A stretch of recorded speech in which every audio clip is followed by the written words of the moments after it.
Hey, Jonathan here, and let me ask you a question.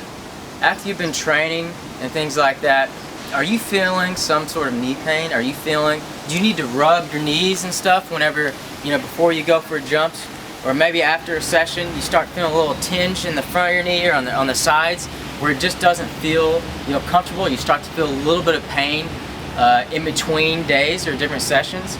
If so, then this is something that you need to take care of today or as soon as possible, because what you're doing is you're going to develop a chronic knee injury or knee pain.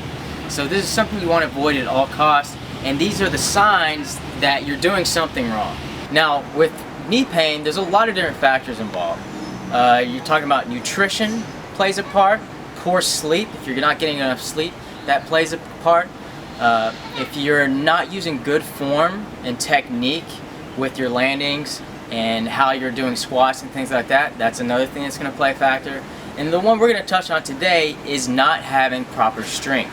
So if you're doing jumps and things like this and you don't have the strength in order to do it properly, you don't have the strength for your body to handle it, then you're going to get knee pain and knee injuries. So in today's video, I'm going to be sharing with you a really awesome drill to help build the strength in your legs to help prevent these knee injuries, prevent knee pain, and reduce any knee pain you might be experiencing already.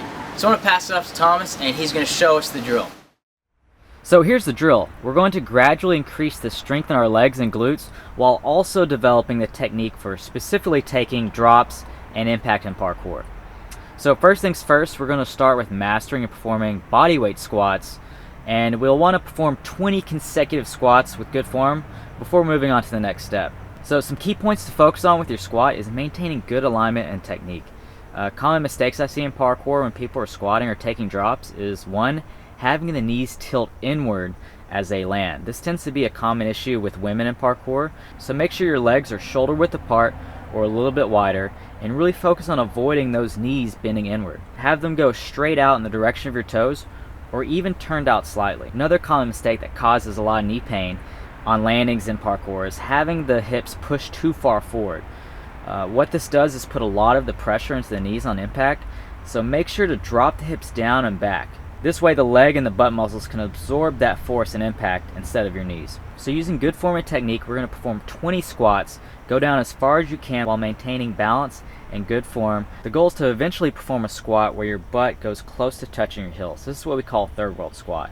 This really gets that extra mobility and flexibility with your joints and your ligaments and your muscles. Now, if you're struggling with performing 20 reps on this step or any of the steps that we cover, stay at this level and perform 3 sets of 20 squats 3 days a week until you master this step. Then we're going to gradually add more and more resistance and impact by performing a small jump and then performing our squat. So from this step on forward, we're only going to go down as far as 90 degrees in our bend with the legs. And this is just, if we're going down any further than that, it's more of an advanced technique. This is just a sure way to keep our knees nice and safe. So really just go to that 90-degree bend and don't go any further down. Then once you're able to perform 20 reps of solid squat jumps with good form, then we'll move to the next step, and that's finding a curb or small elevated surface and performing 20 drops to your squat technique. Then we'll gradually add more and more height. Next, move to about a knee height high obstacle and perform your drop to squat. Then once you master your drops at this height, move to an elevated surface about hip height. And this is as high as we're going to go. Any higher than this, you'll want to have mastered your parkour roll or your slap landing to be safe. Now, one thing I want to point out is when you're taking these drops, you don't need to jump really far out or that high. This drill is just focusing on developing technique and adding that extra resistance, so just take a light step off the edge. It'll make it a lot easier to control the weight and perform the squat properly. And also, when you're jumping off height, really make sure to land with the balls of the feet and then absorb down into your squat. So this is as far as we're going to go. Then once you master this level, you're going to perform 20 squats at each level. So 20 regular squats, third world squats, 20 squat jumps, 20 drops from the curb, 20 drops from knee height, then 20 drops from hip height. And if you feel like doing more, just keep on doing more routinely at hip height. And I used to do this all the time to really master my landings and my drops, and to this day I still have no knee issues or knee pains from following techniques like this and drills like this. So remember, this isn't a race to see how fast you can get to the highest point.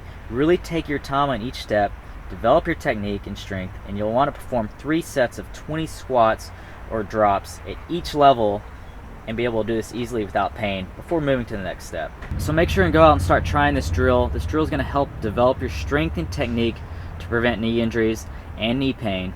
And make sure to always perform a proper warm-up and cool down before and after you train this drill. Now if you want more detailed training for parkour or want to get started in parkour, click the link below in the description. Train safe and make sure to subscribe to the channel for more tutorials and training. Also follow us on Instagram, Twitter, and Facebook. I'll see you in the next video.